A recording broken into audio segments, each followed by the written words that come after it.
ललिता वियोग वर्णन। अपने स्वामिनी अपनी सखी श्याम प्राणाधिका श्री राधिका को कैसे समझाऊं। अक्रूर क्या आया यहाँ एक दारुण दुस्वप्न दे गया, ऐसा दुस्वप्न कि उसको असत्य भी नहीं कह पाती हूँ, और वह सत्य है यह स्वीकार करने का भी कोई साधन नहीं है। श्याम सुंदर नहीं है ब्रज में, यह भी क्या कोई स्वीकार करने योग्य बात है। किंतु मैं मथुरा नहीं गए तो मैया ब्रजेश्वरी और मेरी युद्धेश्वरी श्यामा की विफलता क्यों है। मैं क्या करूं, कहाँ जाऊं, कौन मुझे इसका समाधान देगा। हाय नीलमणि, मैं क्या जानती थी कि तू मेरा नहीं है। ब्रजेश्वरी का यह आर्तनाद, मैंने तुझे बांध दिया उखल में, मैं तुझे यष्टि लेकर धमकाती रही, पराए जाए पर माँ का गर्व करके इतना सब अत्याचार करती चली गई। इस हतभागिनी यशोदा को तू कभी क्षमा कर पाएगा। ब्रजराज सदन का यह क्रंदन सुना जाता है, हृदय फट नहीं जाता। पता नहीं किस ब्रज से बना है। हम सब चली जाती हैं तो मैया हमको संभालने में अपनी व्यथा भूल जाती हैं। उनके अंक में किंचित शांति मिलती है, लेकिन अब यह भी सुलभ नहीं रहा। मेरी स्वामिनी श्री राधा उन्मादनी ही हो गई। अब इनको कहीं भी कैसे ले जाया जा सकता है। हाय, मेरी त्रिभुवन कमनिया स्वामिनी की काया कंकाल प्राय हो गई। तब तक कुंदन जैसा वर्ण काला पड़ने लग गया और वह अलौकिक कांति कहाँ गई। बाबा और मैया की है नेत्र पुतलिका से भी प्रिय पुत्री अब अनेक बार मुझे ही नहीं पहचानती और पूछती है, तुम कौन हो। तुम्हारी चरण सेविका ललिता।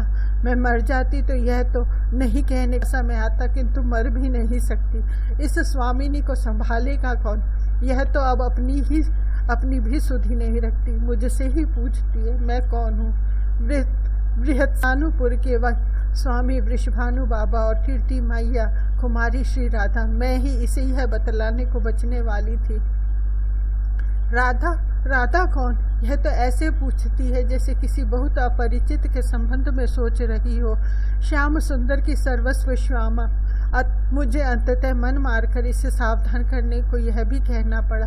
हाय राम सुंदर, यह चीत्कार और मूर्छा में कितना बचाती हूँ कि इसे नंद नंदन का नाम ना सुनाया जाए, इसे उनकी स्मृति ना दिलाई जाए, पर बार बार यही करना पड़ता है। ना भी करूँ तो निमित्त क्या मैं। मयूर आ बैठेंगे आंगन में, कोकिला बोलेगी, पपीहा बोलेगा, श्याम तमाल ब्रज में भरे पड़े हैं।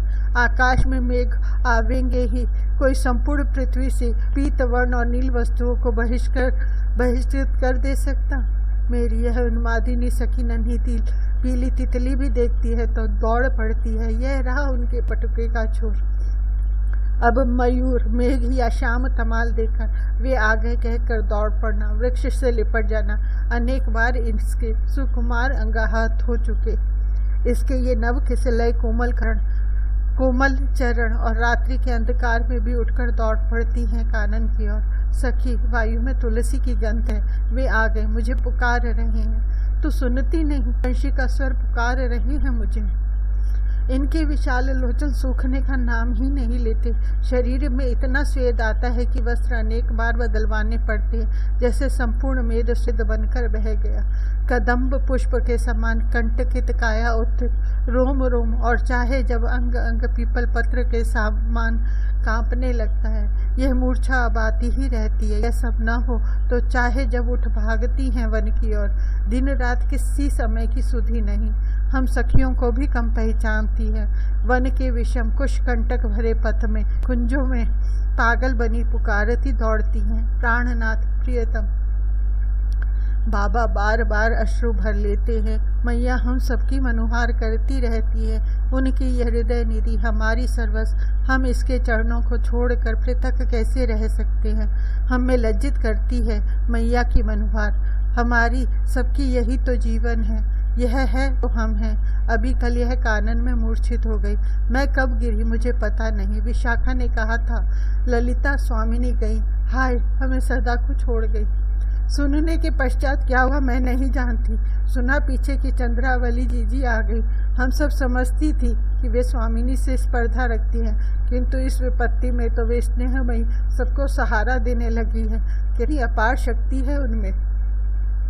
उनके अंतर में किसी से कम दावा नल दहकता होगा, लेकिन वे हैं कि अब भी सबके सामने हंस लेती हैं। कल कहीं से उन नवजल सुंदर का चित्र उठा लाई और हम सबको झकझोर कर जल सिंचित करके जगाया।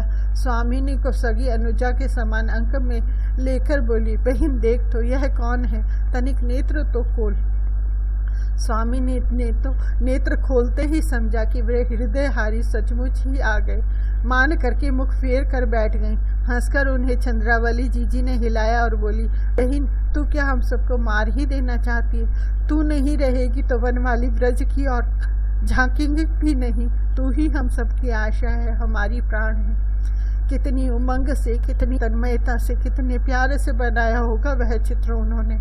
वह चित्र दे देने से जीवन दे देना कहीं अधिक सरल है, यह मैं समझती हूँ, किंतु कितनी महान है वे। बिना मांगे स्वयं मुझे दे गई।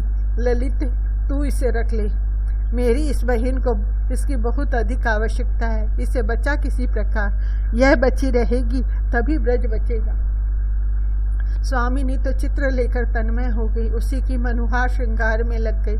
सचमुच इस चित्र ने इनके कम से कम प्राण तो बचा लिए, किंतु इनका उन्माद चाहे जब आतुर उठती है। सखी वे आ गए, सब सखियों को बुला ले, शीघ्र मेरा श्रृंगार कर दे, त्वरा कर, वे कहीं रूठ कर चले ना जाएं।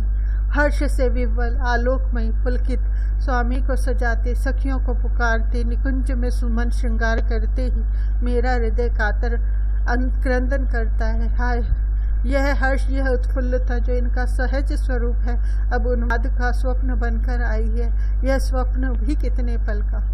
ये स्वामिनी जिन्होंने हम सेविकाओं को अपने से भी सदा अधिक माना, सदा आगे रखा, सदा स्नेह सम्मान दिया, कोई भोग, कोई ऐश्वर्य, कोई पदार्थ हमें दिए बिना कभी स्वीकार नहीं किया।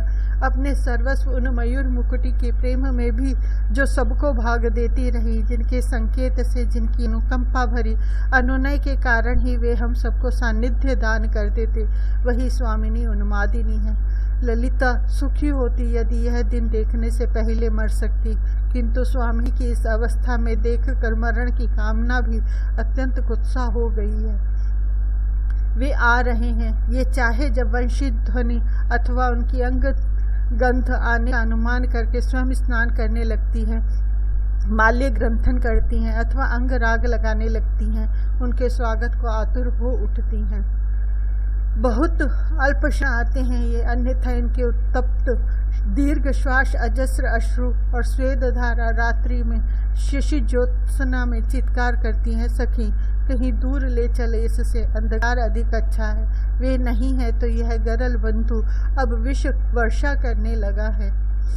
उत्तप्त अंग और मलयज लेपन, उशीर अथवा कमल पत्र से की गई वायु इन्हें अत्यधिक संतप्त करती है। युथिका जाति की मालाएं तोड़कर फेंकने लगती हैं। मल्लिका के सुमन दृष्टि पड़ते ही मूर्छित होती हैं। हाय ये सुमन क्यों खिलते हैं जब वे इनको स्वयं चयन करके मेरा श्रृंगार करने वाले समीप नहीं हैं। वे कहीं गए नहीं हैं, किंतु अक्रूर यह क्या दुस्वप्न दे गया कि मैं भी इस सत्य को पूरी शक्ति से कहने का साहस नहीं कर पाती हूँ। क्यों बार बार अंतर में उठता है कि वे अक्रूर के साथ चले गए, मथुरा चले गए और फिर नहीं लौटे। वे मथुरा है, यह क्यों मन में आता है? भैया सुबल कहता है, कन्हई हमारे ही शकट पर बैठा आया, भद्र ने उसका कर पकड़ा तो बोला था, तू कुछ दूर चल, मैं मथुरा के इन लोगों को लौटाकर आता हूँ। हम सब मथुरा की ओर ही देखते आ रहे थे। अपने शकट वृंदावन की सीमा में आए तो वह पता नहीं किधर से चलते शकट में ही चढ़ाया। बहुत चपल है, कहीं वन में छिपता दौड़ता आया होगा। ब्रजराज उस दिन आए मथुरा से तो मैया ब्रजेश्वरी से कह रहे थे, वह मथुरा ही रह गया, किंतु आने को कहा है। वह आवेगा, अतः हम सबको जीवित रहना है। इन दोनों में सत्य किसकी बात है, भैया सुबल की या ब्रजेश्वर बाबा की? मैं अपनी आंखों को क्या कहूँ। प्रातःकाल जब गायें गोष्ठों से निकलती है, उनके पीछे अधरों पर वंशीधरे, वे ना चले तो गाय चरेंगी वन में। जब हम गोप मथुरा से नहीं लौटे थे, यही गाय तो हैं जो वन से गोष्ठ और गोष्ठ से वन में भागती फिरती थी। तृणमुख में लेना ही भूल गई थी, अब तो ये पुनः पुष्ट हो गई हैं, भरपूर दूध देती हैं। ये किसी और को देखकर प्रसन्न हो सकती हैं? हम सब प्रतिदिन प्रातः जाते उन पर लाजा नहीं फेंकती। साईं हम सबके भाई पुष्प किसलय पत्र नव धातुओं से इतना श्रृंगार किए लौटते हैं। अपने उन प्रिय सखा के बिना क्या इनको शरीर सुलाना सूझता। नाचते, कभी पीछे मुड़ते और कभी किसी और चपल दृष्टि से देखते। गोरज मंडे तल के वनमाल भाल, वे ही तो मेरी सखी के समीप गवाक्ष में स्वयं साई पुष्प प्रक्षिप्त कर जाते हैं। मेरी स्वामिनी साई प्रसन्न होती हैं, पुलकित होती है उस पुष्प को हृदय से लगाकर। मेरी इन स्वामिनी की शिथिल वेणी किसके कर गूंथ रही हैं? क्या अब यह भी पहचानना मैं भूल गई हूँ? इनको कष्ट न हो इसलिए केशों को वो खींच नहीं पाते, उल्टे उनके करों का स्वेद आर्द कर देता है केशों को। और उनकी केशों में कुसुम सज्जा की यह कला क्या और किसी के लिए संभव है? एक और यह सब सत्य है और दूसरी और मेरी स्वामिनी की व्याकुलता है। ब्रजेश्वरी मैया, बाबा और उनके सब सखा, सुबल भैया, भद्र भी तो बार बार रोते क्रंदन करते हैं। सब तो कहते हैं हाय कन्हई हमें छोड़ गया। सुनती हूँ कि वे मथुरा में हैं, बार बार हृदय में हूक उठती है वे नहीं आए। लेकिन तब यह देखती क्या हूँ, मुझे समय भी तो नहीं है इसका समाधान करने का। किसी को मथुरा भेजा नहीं जा सकता। सुना है कि वहाँ आए दिन मगध राज जरासंध की सेना ही नगर को घेरे शिविर डाले पड़ी रहती है। वे उसके युद्ध में व्यस्त हैं। उन्होंने आने को कहा है, जरासंध की विपत्ति टलते ही आवेंगे। ऐसे में किसी को वहां जाने से उन्हें संकोच होगा। उनका ध्यान व्रज की ओर आया तो विचलित होंगे। अभी तो उनका पूरा ध्यान, पूरी शक्ति जरासंध से मथुरा के अपने आश्रितों को बचाने में ही लगाना चाहिए। वे मथुरा में हैं, यहाँ नहीं है वे, यह भी कहाँ निश्चय कर पाती हूँ। स्वामिनी का यह प्रातः गोचारण के समय और सायं गौओं के लौटने के समय उत्फुल्ल गवाक्ष पर बैठना, वह उनकी स्मित शोभित कमल मुख, वह लहराता मयूर मुकुट, वह फहराता पीतपट, वक्ष पर वनमाला और वंकद्रिकों की हृदयहारी विलोकिनी, यह प्रतिदिन का स्पष्ट सत्य कैसे अस्वीकार कर दूं। मथुरा में पता नहीं कौन है। हम सबका किसी भगवान वासुदेव से प्रयोजन ही क्या। हमारे ये ब्रज नव युवराज ये तो यही हमारे मध्य हैं। मेरी स्वामिनी बहुत सरला, बहुत भोली हैं। ये दिन भर का भी यह वियोग सह नहीं पाती। गोचारण श्रांत रात्रि में भी कभी भवन में सो जाते हैं, निकुंज में नहीं पधारती। यह स्वामिनी समझ नहीं पाती हैं। कैसे समझाऊं इन्हें? इनका यह उन्माद, यह व्याकुलता, यह क्रंदन और मूर्छा मेरे मानस को मथित किए रहती है।